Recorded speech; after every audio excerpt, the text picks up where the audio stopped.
bacaan Maulid Nabi Sallallahu Alaihi Wasallam. Maka ayo kita sama-sama mendengar tausiah daripada sebelah kanan saya, berikut yang asing lagi, Al-Fadhil Ustaz Ibu Azizhan, merupakan pengasas Darul Hasanah Darul Sahabat. Mudah-mudahan tausiah sampaikan ini memberikan manfaat kepada kita dan berkahnya daripada Allah Subhanahu Wa Taala. Itu saya persilakan. Alaikum warahmatullahi wabarakatuh.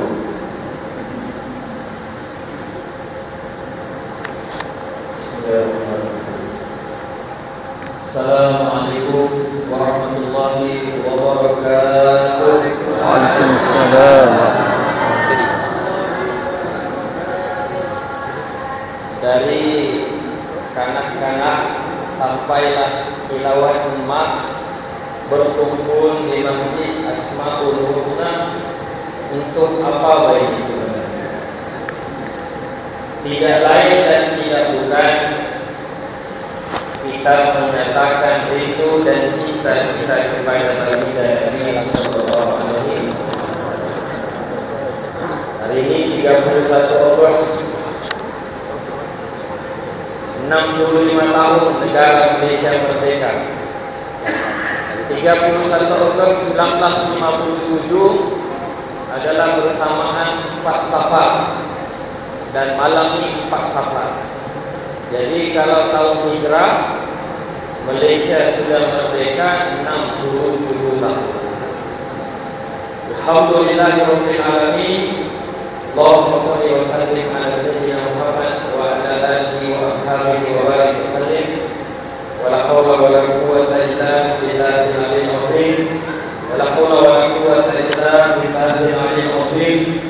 Wala haula wala quwwata illa billahil aliyyil azim. Tidak ada daya upaya kekuatan melainkan daripada Allah Subhanahu wa taala.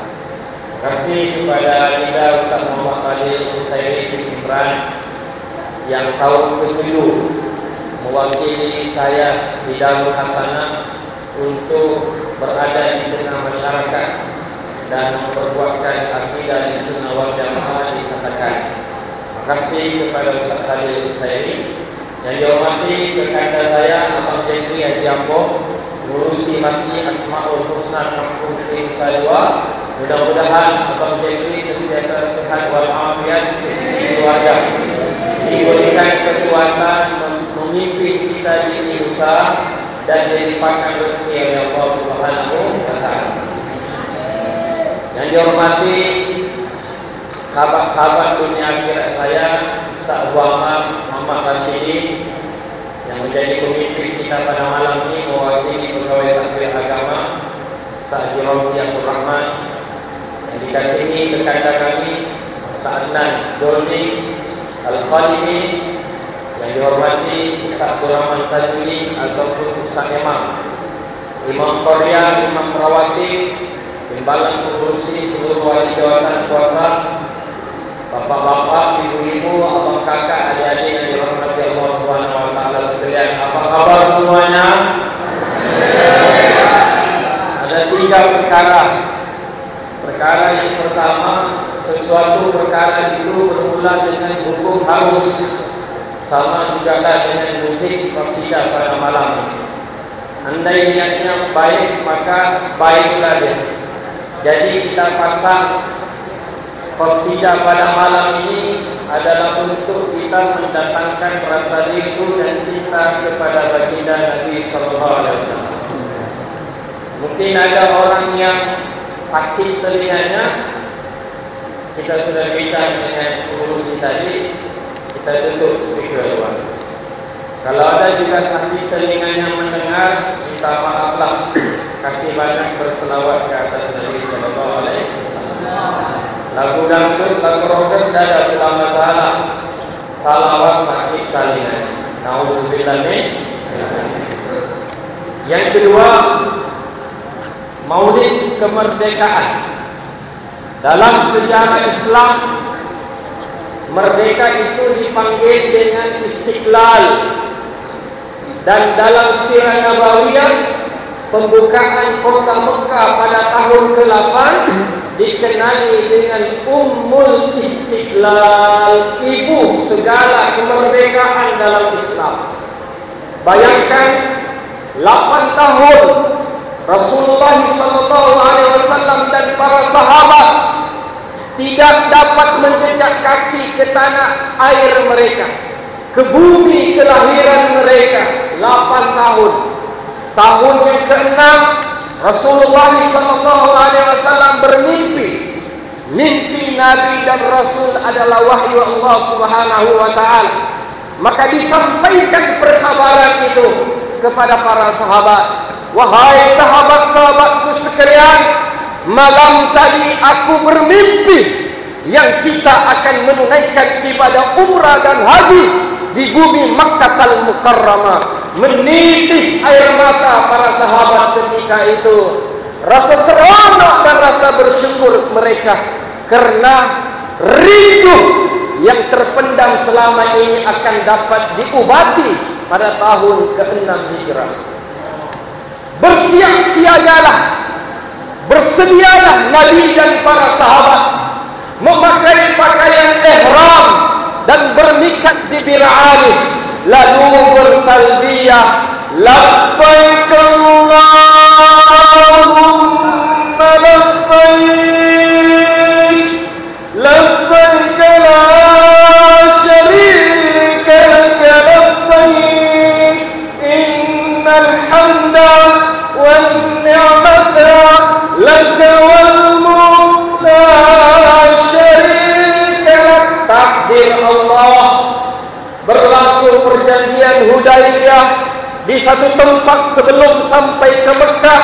Perjanjian tersebut menidakkan Nabi dan para sahabat memasuki kota Mekah yang mulia untuk tawaf, menunaikan ibadah haji dan umrah.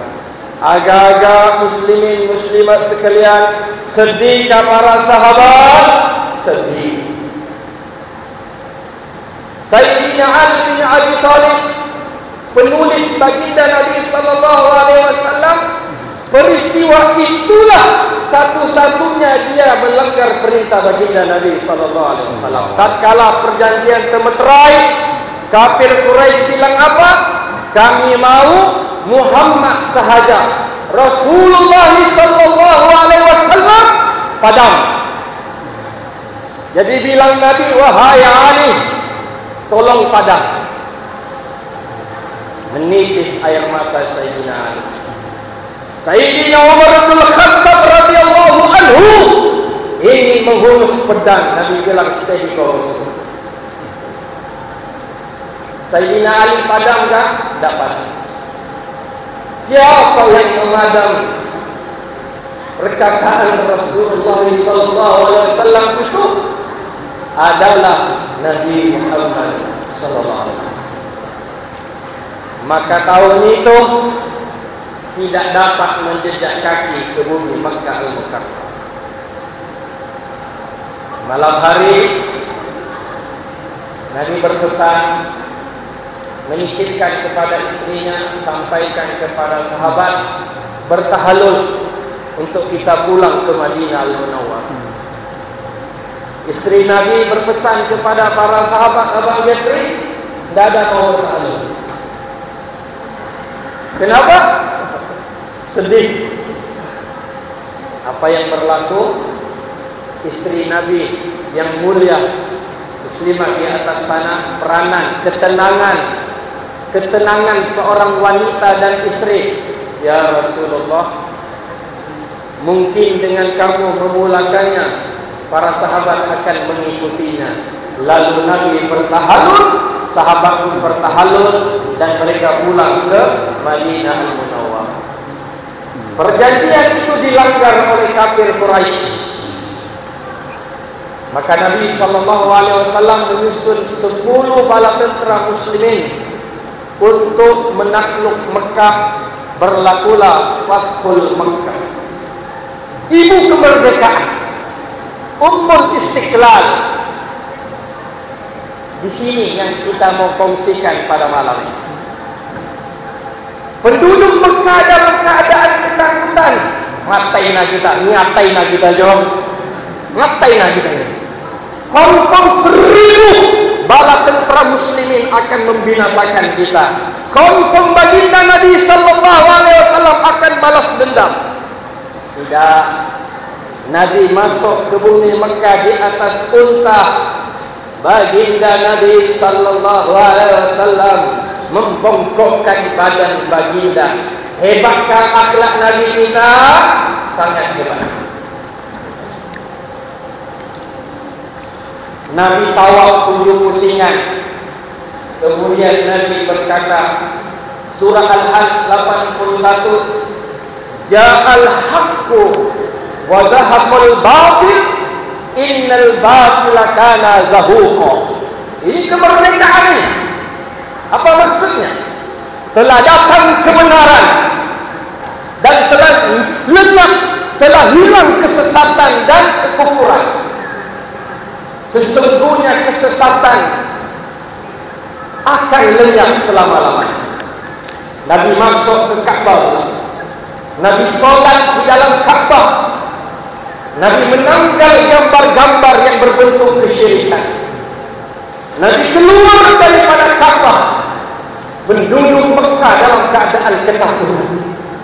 Apa agaknya keputusan Muhammad bin Abdullah dalam keadaan mereka menghidup. Nah, ini kesimpulan pada malam. Nabi bilang apa? Nabi keluar daripada Ka'bah. Dengarkan, inilah pegangan kita pada malam. Assalamualaikum warahmatullahi wabarakatuh. Alhamdulillahilladzi hadana li hadza wa ma kunna linahtadiya laula an hadana Allah. Asyhadu an la ilaha illallah wahdahu la syarika lah wa asyhadu anna Muhammadan abduhu wa rasuluh. Allahumma salli wa sallim ala sayyidina wa nabiyyina Muhammad wa ala alihi wa sahbihi ajma'in. Amma ba'd. Yang saya hormati Tuan Pengurusi Masjid Asmaul Husna, ya, Tuan Jifri Embo.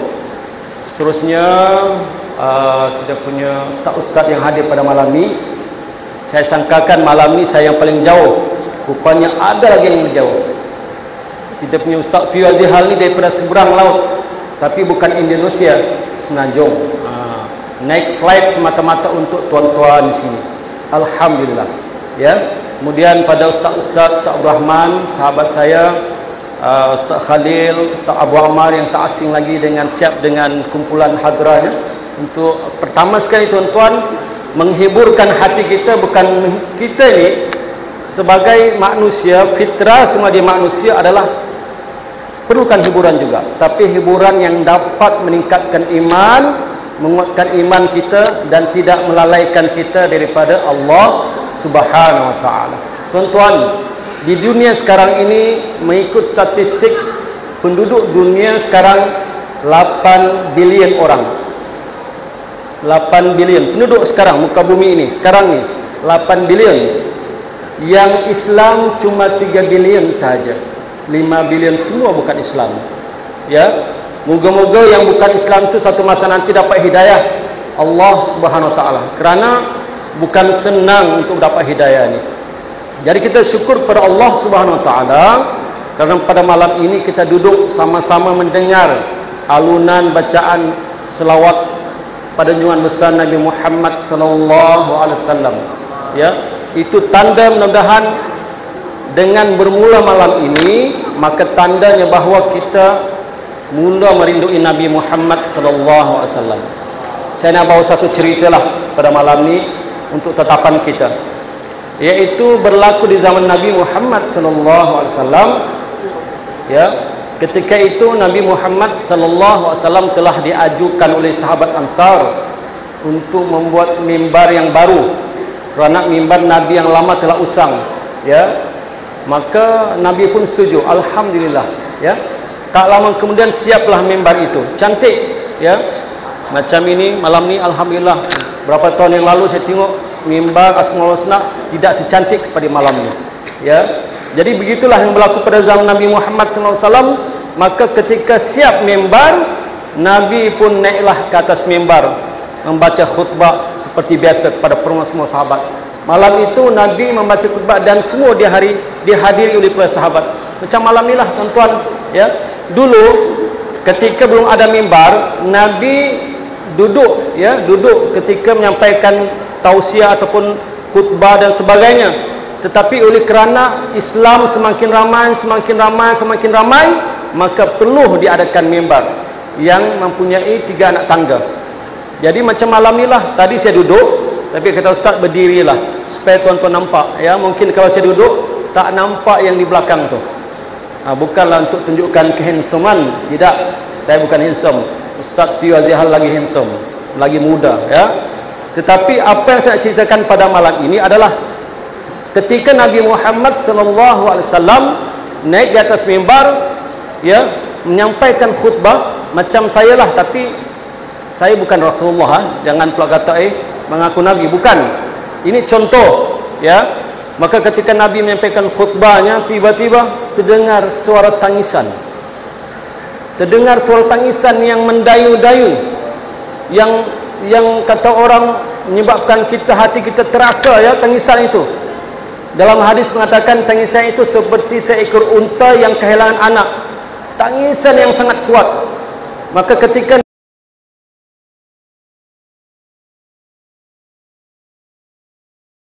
sahabat pun mendengarnya, para sahabat memanjangkan lehernya untuk mencari di mana ke suara tangisan itu. Seperti tangisan bayi yang menangis. Tuan-tuan, malam ni kalau ada bayi menangis, kita mencari ke tangisan tu. Mungkin kaum-kaum ibu yang bawa bayi, kan? Tapi zaman Rasulullah mencari.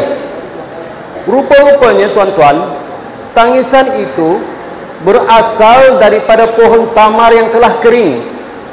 Pohon tamar yang telah kering, yang tidak menghasilkan buah, yang tidak berdaun, yang tidak beranting. Yang mana pohon tamar ini dahulu digunakan oleh Nabi ketika Nabi berucap ataupun menyampaikan pidato ataupun berkhutbah. Nabi menyandar di pohon tamar itu, batang pohon tamar itu. Nabi menyandar, Nabi duduk, kadang-kadang Nabi berdiri di atasnya. Rupa-rupanya bunyi itu datang dari situ. Maka Nabi datang ke tempat itu, ya, tempat batang pohon tamar itu. Nabi datang, Nabi peluk, Nabi usap-usap. Kata Nabi, wahai pohon tamar, mahukah kamu, ya, mahukah kamu kalau kamu aku tanam semula dan kamu tumbuh semula seperti biasa di bumi ini? Ataupun mahukah kamu aku doakan pada Allah supaya besok kamu akan tumbuh di surga dan menghasilkan buah-buahan, dan buah-buahan kamu itu dimakan oleh para kekasih-kekasih Allah yang ada di surga? Maka kata pohon tamar, batang pohon tamar itu, dia kata, ya Rasulullah, sesungguhnya aku pilih di akhirat di surga kerana aku akan kekal di surga dan dapat bertemu dengan Nabi Muhammad sallallahu alaihi wasallam. Nabi Muhammad sallallahu alaihi wasallam, tuan-tuan. Jadi kisah ini, ya, Imam Hasan Al-Basri meriwayatkan hadis yang mengatakan bahawa kalaulah sebatang pohon tamar itu pun merindui Nabi Muhammad sallallahu alaihi wasallam, menangisi Nabi Muhammad sallallahu alaihi wasallam, betapalah kita ni manusia biasa ni, betapalah kita umat Nabi Muhammad, umat di akhir zaman, Nabi akhir zaman, dan kita ni umat di akhir zaman. Takkanlah kita tidak merindui Nabi Muhammad sallallahu alaihi wasallam. Bahkan kita yang paling layak merindui Nabi Muhammad sallallahu alaihi wasallam. Sedangkan batang pohon tamar itu pun menangis merindui Nabi, tuan-tuan. Ini iktibar kita. Sebab itu malam ini diadakan, ya, selawat-selawat untuk kita lebih mencintai Nabi kita, tuan-tuan. Nabi akhir zaman, dan kita adalah umat akhir zaman, yang mana di zaman kita inilah akan berlaku banyak tanda-tanda kiamat, ya, banyak fitnah-fitnah yang dahsyat. Bahkan fitnah yang paling dahsyat, kata Nabi, adalah di zaman kita ini, umat di akhir zaman, yaitu fitnah datangnya Al-Masih Ad-Dajjal yang merosakkan akidah umat Islam di akhir zaman. Sebab itu mantapkan akidah kita, kuatkan akidah kita dengan belajar akidah ahli sunnah wal jamaah sifat 20. Jangan belajar akidah-akidah yang lain seperti mana tadi Ustaz sentuh tadi, ya, pasal pahaman-pahaman yang salah, pahaman-pahaman Wahabiyah, Mujassimah dan sebagainya yang merosakkan akidah kita, tuan-tuan. di akhir zaman yang penting adalah akidah. Kalau akidah kita rosak, maka belum pasti kita akan selamat menuju ke alam yang seterusnya, yaitu alam barzakh ataupun alam akhirat. Satu lagi saya nak ceritakan sebagai penutup, ya, yaitu bagaimana kehebatan Nabi Muhammad sallallahu alaihi wasallam, bagaimana penderitaan Nabi Muhammad sallallahu alaihi wasallam untuk menyampaikan dakwah Islam ini. Kita tuan umat di akhir zaman, sedar-sedar buka-buka mata kita telah Islam, ya, sedar-sedar kita telah Islam, keturunan Islam, ibu dan ayah kita Islam, ya, kita pun Islam. Tapi cuba kita lihat perjuangan Nabi ketika itu. Ketika Nabi datang ke Taif, ya, sedangkan ketika itu Nabi dalam keadaan duka cita. Apa tidak duka cita? Isteri Nabi baru saja meninggal dunia, Siti Khadijah. Bapa saudara Nabi pun baru saja meninggal dunia, Abu Talib. Tiba-tiba Nabi keluar daripada, ya, Mekah untuk menuju suatu tempat untuk berdakwah, iaitulah Taif. Nabi ingat dapatlah sokongan daripada orang-orang Taif, dapatlah sambutan yang baik. Rupa-rupanya tuan-tuan, sampai Nabi ke sana bukan kebaikan yang Nabi dapat. Bahkan semua penduduk Taif, ya, melarang Nabi datang berdakwah. Bahkan bukan setakat itu, Nabi dilontar dengan batu, tuan-tuan. Dilontar dengan batu hingga berdarah kaki Nabi, sampai mengalir darah itu. Hingga datanglah malaikat penjaga gunung, kata, "Ya Muhammad, apakah kamu mau aku angkat gunung ini, aku hampat ke kepala orang-orang Taif yang derhaka kepada Allah?" Kata Nabi, "Jangan, jangan wahai malaikat, jangan. Kerana aku yakin satu masa nanti ada keturunan-keturunan di antara mereka yang akan menjadi Islam." Kerana di Taif itu terkenal dengan satu Bani Thaqif yang ada di Taif. Hinggalah dalam keadaan Nabi duka cita, akhirnya satu saja yang masuk Islam ketika itu, yang bernama Abdas ini pun bukanlah orang Taif, tapi dia melihat penderitaan Nabi hingga dia suka dengan Nabi, cinta dengan Nabi dan memeluk agama Islam, tuan-tuan. Cuba kita lihat hari ini, ya, terutamalah asatidzah macam kami lah, datang ke kampung ini, adakah kami dilontar dengan batu? Tidak, tuan-tuan. Tuan-tuan pun tidak lontar kami dengan batu. Kalau tuan-tuan lontar dengan batu, saya yang lari dulu, ya. Tapi Nabi tidak lontar dengan batu. Nabi berdoa, "Ya Allah, ya, aku yakin umat ini akan melahirkan nanti orang-orang yang baik yang akan meneruskan perjuangan Islam di akhir zaman." Jadi tuan-tuan, pada malam ini alhamdulillah, mungkin pada malam ini akan menjadi barakah pada kita semua. Mudah-mudahan dia akan dapat menginsafkan kita dan dapat melahirkan rasa kerinduan kita pada Nabi Muhammad sallallahu alaihi wasallam. Kata Nabi, "Siapa yang paling banyak berselawat padaku, maka orang itu akan dekat denganku besok di padang mahsyar." Ya, dekat hampir dengan Nabi di padang mahsyar, yang paling banyak berselawat. Ya, sekian. Wabillahi wallahu alam. Assalamualaikum warahmatullahi wabarakatuh. Imam masjid kami silakan. Ayo kita sama-sama dengan tausiah jauh, mudah-mudahan ada kebaikan dan manfaatnya. Itu saya persilakan. Waalaikumsalam warahmatullahi wabarakatuh.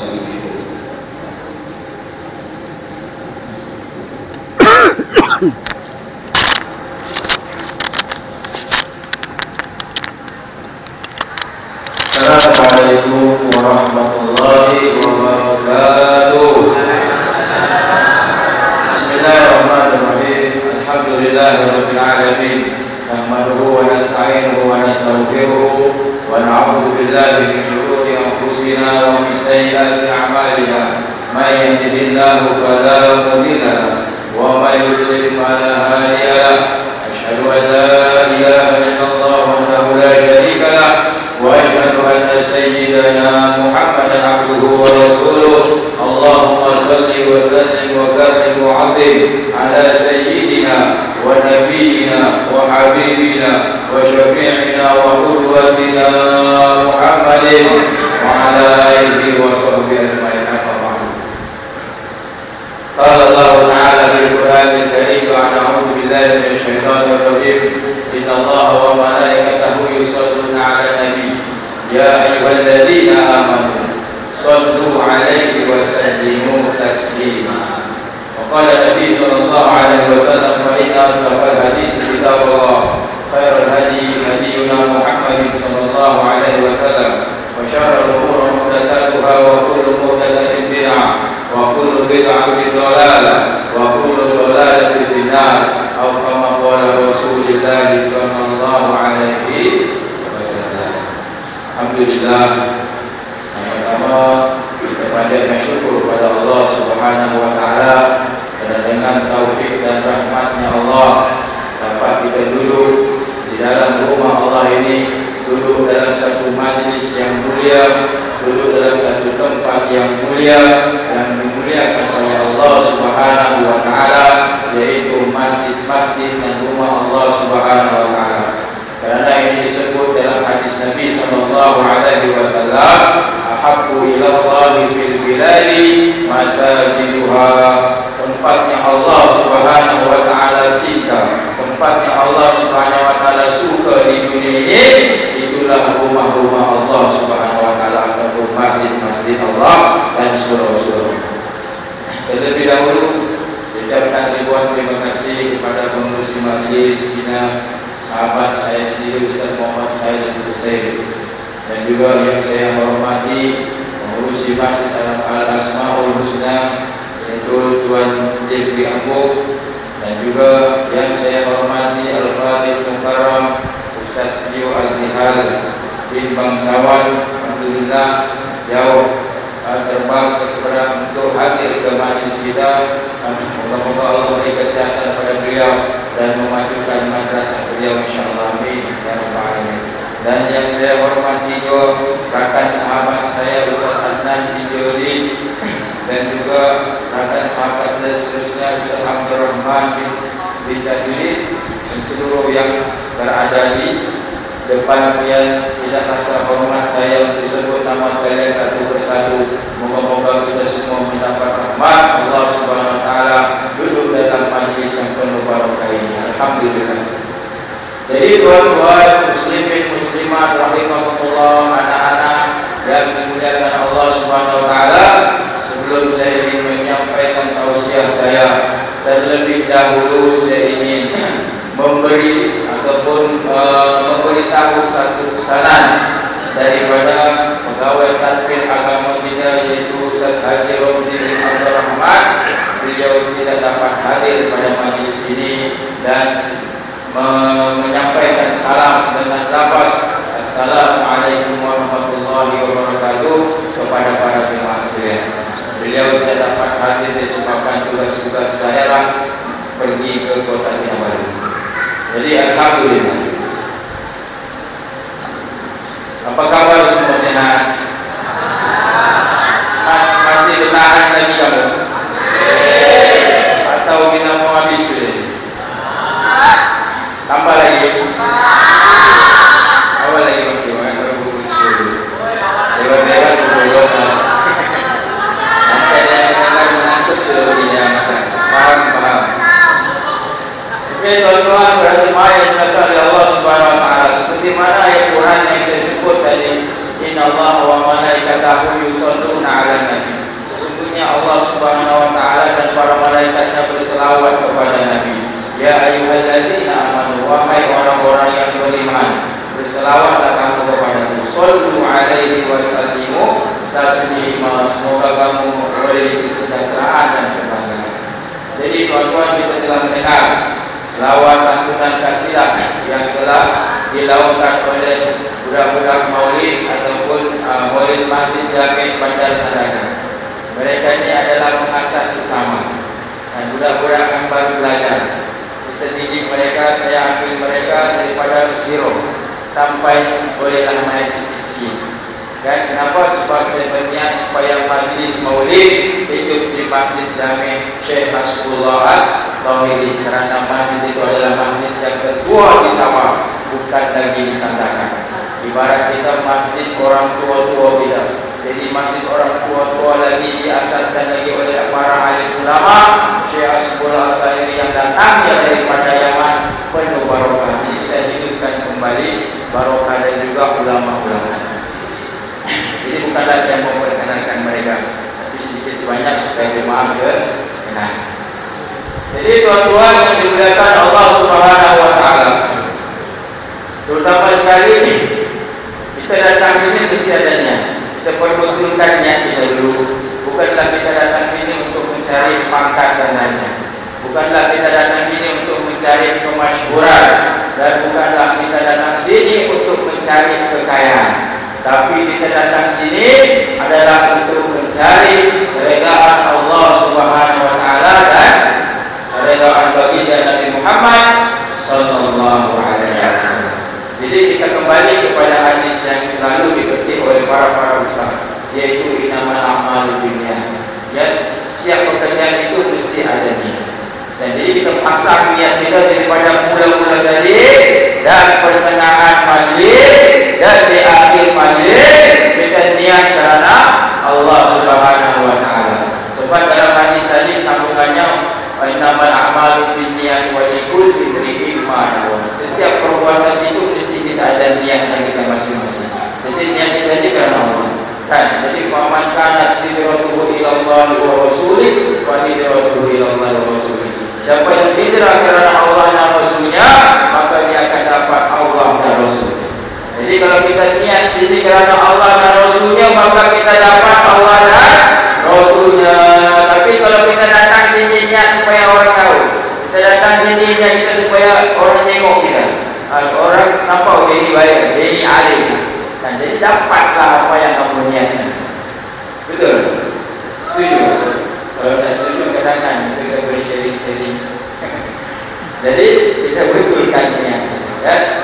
Jadi para jemaah muslimin muslimat rahimahumullah, sebelum saya sentuh dalam kita punya majlis kemerdekaan, selawat ataupun maulid akbar, ini maulid Nabi SAW. Selama kita duduk selawat di sini, saya rasa sudah berapa jam? Dekat sejam sudah kan, ataupun sejam lebih. Rasa kita sia-sia. Kita rasa duduk sini sia-sia ke, buang masa ke, lepak-lepak ke, kosong-kosong. Dan tuan-tuan yang dimuliakan Allah Subhanahu wa taala, kita duduk dalam majlis ini tuan-tuan tidak sia-sia. Kita duduk di sini bukan kita buang masa. Bukanlah kita duduk sini buang tenaga, buang cakap kosong-kosong, pikiran kita kosong-kosong. Tidak. Allah kira semenjak kita niat dari rumah lagi, pahala jahat sampai sekarang. Bukan lagi kita saja yang duduk ni. Dan di samping di sekitar kita ni ada para malaikat yang datang mendengar majlis. Kenapa disebut para malaikat tuan? Apakah kita tidak nampak? Memang kita tidak nampak Ustaz. Yalah sebab patut pun ada nampak malaikat. Tapi kita yakin dalam hadis Nabi SAW disebut dalam kitab Al-Azhar Imam Nawawi rahimahullah taala, yang sabdanya hadis Nabi SAW sebut dalam kitab itu bahawa majlis zikrullah ataupun majlis selawat yang menyebutkan baginda Nabi Muhammad sallallahu alaihi wasallam, para malaikat akan datang hadir duduk dalam majlis itu dan duduk di sebelah-sebelah. Bisa kita tengok malaikat ya Allah. Kalau Allah lahirkan malaikat datang, tuan-tuan, lebih banyak pada kita yang datang ni. Lagi penuh majlis ini sebenarnya. Dan bila malaikat datang, kita duduk majlis ini terus sampai habis sana. Kita duduk sini kalau mandi lama-lama sini. Malaikat tentera Allah SWT duduk terus istiqamah sampai habis majlis. Alhamdulillah, bersyukur kita kepada Allah Subhanahu wa taala kerana kita diizinkan untuk hadir di rumah Allah Subhanahu wa taala. Dan sebelum itu kita mengucapkan tahniah kepada Masjid Asmaul Husna ini kerana telah terpilih menjadi sebuah masjid nabawi, kerana banyak program yang dilakukan dan banyak pembaharuan. Jadi terima kasih kepada pengerusi masjid kita, Tuan Jeffrey Ambo, yang merupakan juga Ketua Cawangan Perkis Pertubuhan Kebajikan Islam. Jadi tahniah diucapkan kepada jemaah Masjid Asmaul Husna. Jadi alhamdulillah pada malam ini 31 Ogos merupakan hari kemerdekaan Tanah Melayu. Tanah Melayu, hari kemerdekaan, yang mana 31 Ogos ini merupakan idea seorang ulama sufi yang bernama Syekh seorang ulama yang bernama Syekh Ahmad yang merupakan seorang tokoh kemerdekaan kita. Dialah yang meletakkan 31 Ogos ini sebagai hari kemerdekaan. Kalau tidak diberikan kemerdekaan 31 Ogos ini, tahun depan buat 31 Ogos juga. Kalau tidak mampu tahun depan 31 Ogos juga. Kerana ada tafsiran yang hikmahnya mengandungi makna. Kerana kalau kita lihat Ogos ini merupakan bulan 8. Dan bulan 8 ini, angka 8 ini kalau dilihat daripada hikmah nombor, dia adalah 8 arah angin. Dan 8 arah angin ini merupakan pelayar-pelayar tujuan dia pelbagai, utara, selatan, timur, barat, bahagian tenggara, bahagian timur, daya. Ini adalah 8 arah angin. Jadi ini merupakan firasat ulama agar Malaysia ini ataupun pembentukan Malaysia 16 September menjadi sebuah negara yang makmur ataupun yang sentiasa merdeka, insya-Allah. Jadi pada malam ini kita ingin mengupas kenapa kita sambut Maulid pada 31 Ogos ini.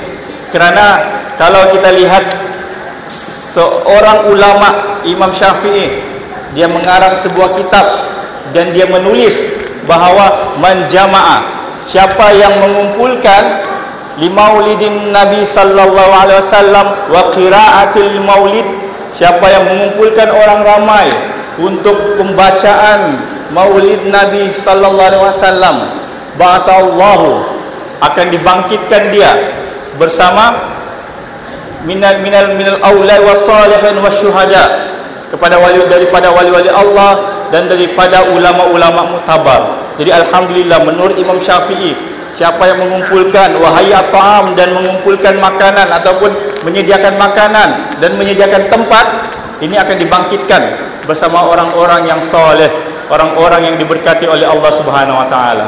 Jadi kita yang hadir di majlis Maulid ini telah ditulis oleh Allah Subhanahu wa taala sebagai orang yang mencintai Nabi Muhammad sallallahu alaihi wasallam.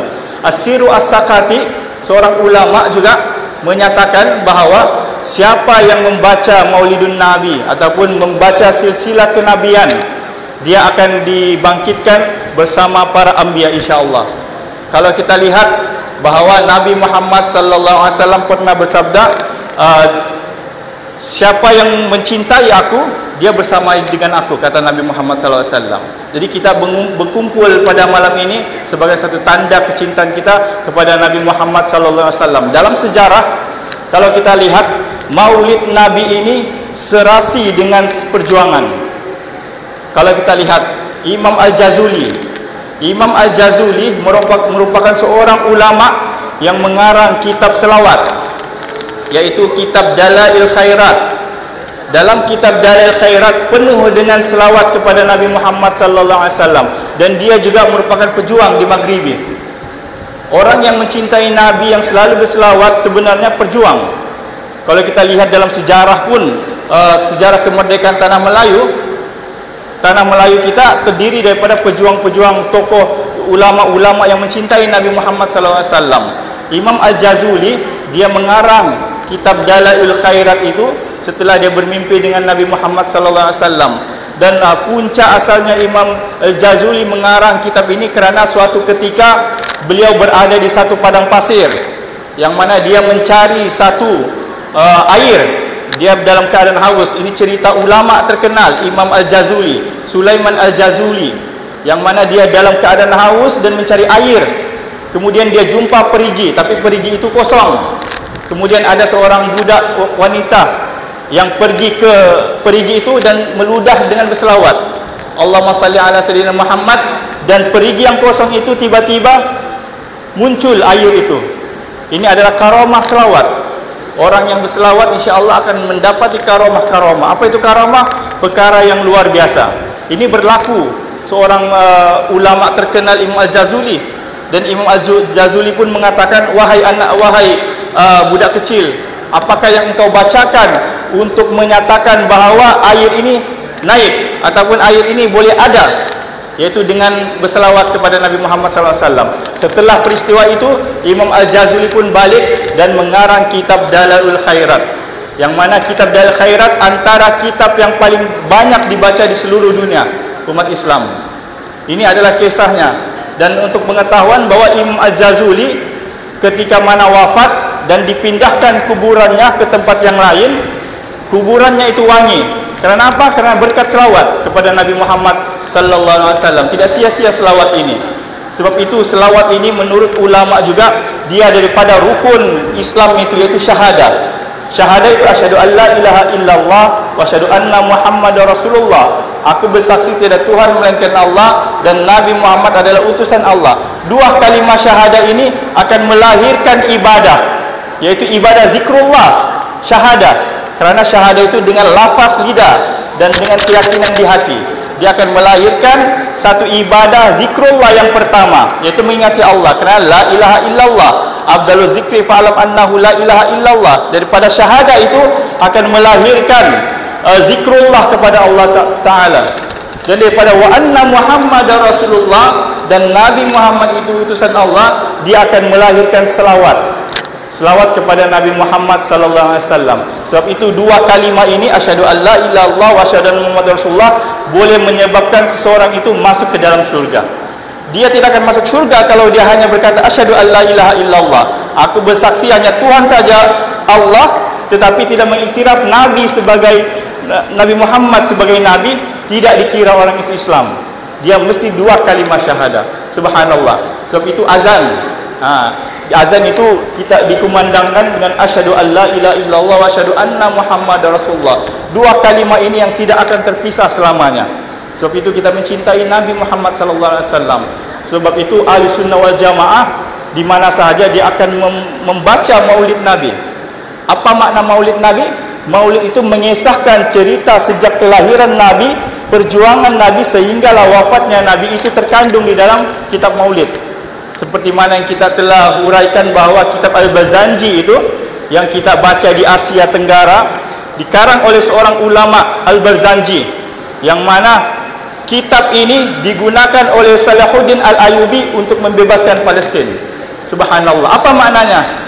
Maulidin Nabi ini membangkitkan semangat sehingga boleh membebaskan. Kemerdekaan itu tidak lari daripada maulidin Nabi Muhammad sallallahu alaihi wasallam. Sebab itu kita coba membawa bahawa maulid Nabi yang kita bacakan ini ataupun maulid akbar kita bacakan ini sebenarnya untuk mengambil barakah. Kerana As-Sir As-Sakati menyatakan tempat yang dibacakan maulidin Nabi Muhammad sallallahu alaihi wasallam, tempat itu menjadi mulia. Subhanallah. Jadi tempat ini sudah dibacakan maulid Nabi, sudah dibacakan dengan qasidah ataupun dengan selawat kepada Nabi Muhammad sallallahu alaihi wasallam, dan kita mengadakan mahallul qiyam. Kita berdiri sebagai menghormati Nabi Muhammad sallallahu alaihi wasallam ini. Tempat ini menjadi berkat. Ada satu kisah benar berlaku di Mesir. Satu kisah benar yang mana dia tidak suka dengan maulidin Nabi, dan ketika mana mahallul qiyam dia tidak berdiri. Ini kisah benar berlaku di Mesir. Yang mana seorang itu dia tidak berdiri ketika mana mahallul qiyam. Dalam qasidah atau maulidin Nabi mesti ada mahallul qiyam, iaitu berdiri sebagai menghormati Nabi Muhammad sallallahu alaihi wasallam. Jadi yang dikisahkan bahawa seorang ini tidak berdiri ketika mahallul qiyam.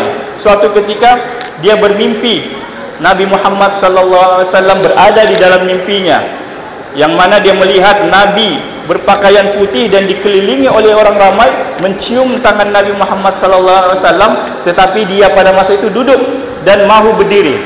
Dan kata Nabi Muhammad sallallahu alaihi wasallam, engkau jangan berdiri, engkau tetap di situ. Subhanallah. Bermakna dia tidak sempat menyalam Nabi Muhammad sallallahu alaihi wasallam dalam mimpi. Bertemu dengan Nabi Muhammad sallallahu alaihi wasallam adalah kisah benar. Bermimpi Nabi Muhammad adalah benar-benar menemui Nabi Muhammad sallallahu alaihi wasallam secara ruh. Kerana ruh Nabi Muhammad sallallahu alaihi wasallam tidak wafat. Ruh Nabi Muhammad sentiasa ada. Sebab itu kalau kita melaksanakan mahallul qiyam, insya-Allah orang yang diberikan rohani yang tinggi dapat melihat Nabi Muhammad sallallahu alaihi wasallam secara yaqazah. Kemungkinan hadir Nabi Muhammad ketika mahallul qiyam. Ini bukan kisah bohong, ini kisah benar. Ini berlaku di Mesir. Ulama-ulama Al-Azhar juga memfatwakan kita perlu berdiri ketika mana mahallul qiyam. Karena mahallul qiyam itu kemungkinan besar Nabi Muhammad sallallahu alaihi wasallam hadir di dalam majlis kita. Kerana bukan hadir secara jasad, kerana jasad Nabi Muhammad sudah tiada, ataupun sudah berada di Masjid Nabawi, tetapi hadirnya Nabi Muhammad secara ruh, kerana ruh ini tidak mati.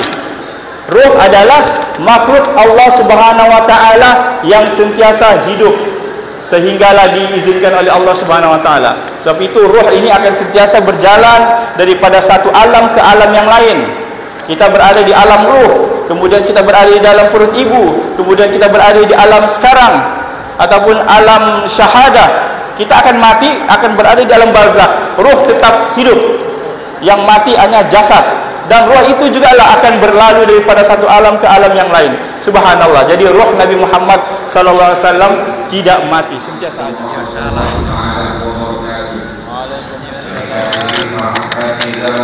Hadapan kita ini, para guru-guru, para hadirin, para alim ulama, jawatan kuasa masjid, mudah-mudahan Allah Subhanahu wa taala mencampakkan kekasihnya, bertambahnya kekasih kita cinta kepada Allah Subhanahu wa taala, bertambahnya kita cinta kepada Rasulullah sallallahu alaihi wasallam. Maka di hadapan ini saya melihat abang-abang saya yang telah bercakap panjang. Di hadapan abang saya ini saya rasa umur mereka lagi berpengalaman daripada saya. Itulah saya paling ujung-ujung sekali. Maka kita bersyukur kepada Allah Subhanahu wa taala. Allah letakkan kita, hati kita ini berada menjadi ketamu Allah Subhanahu wa taala.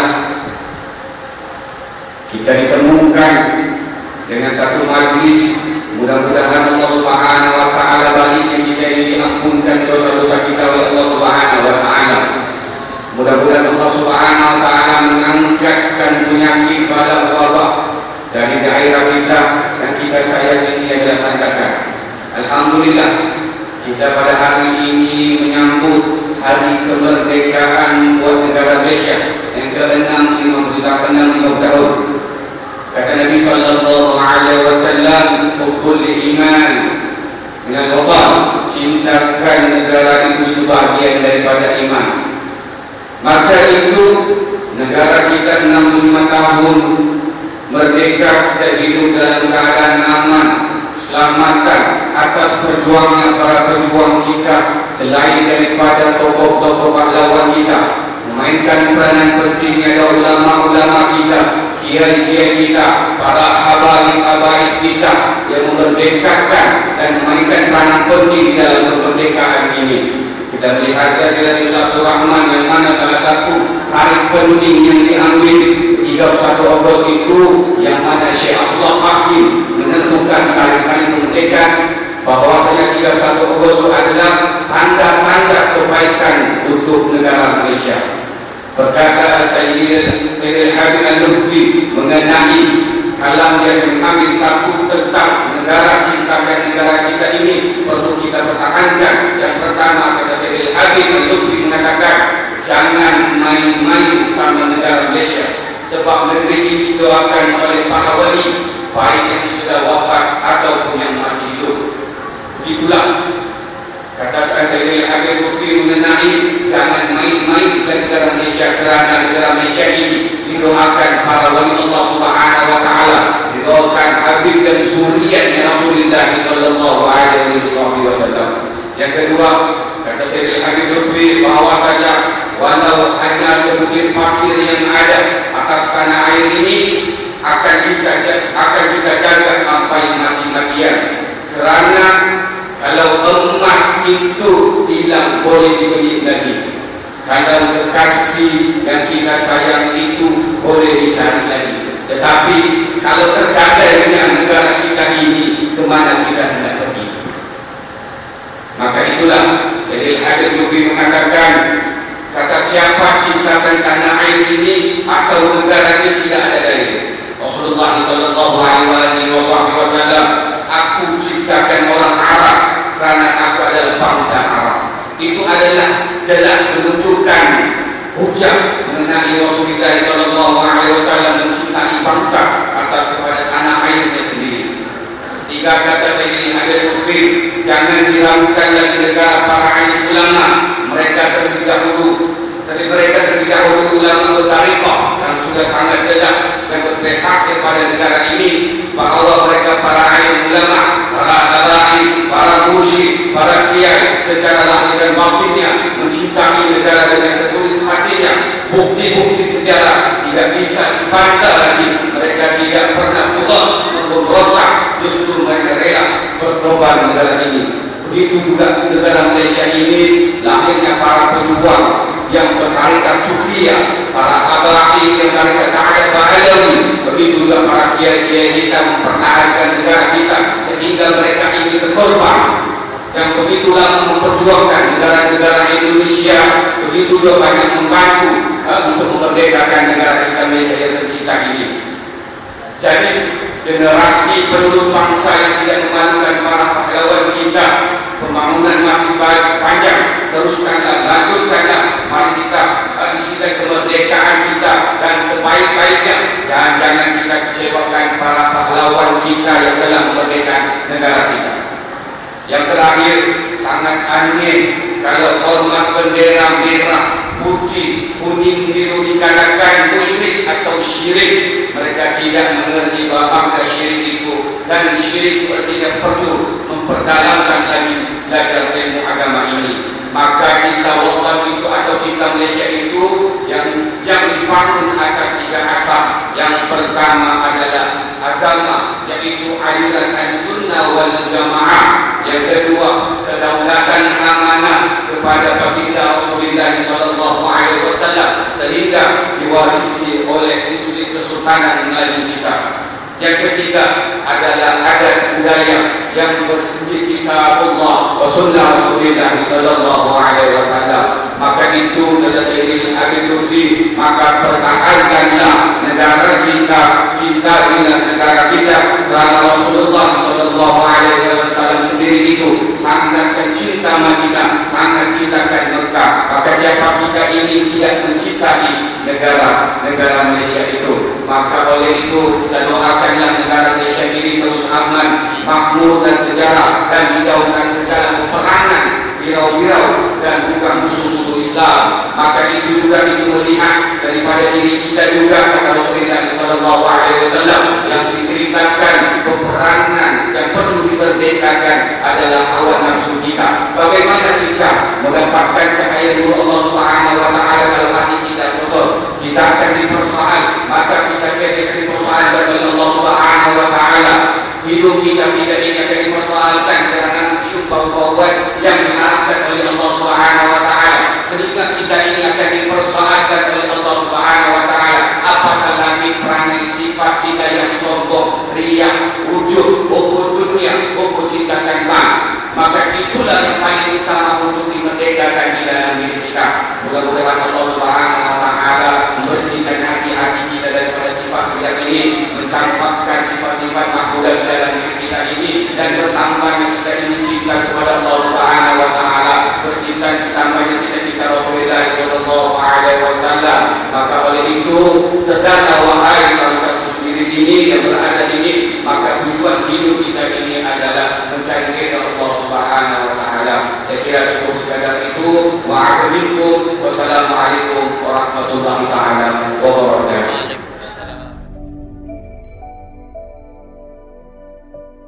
「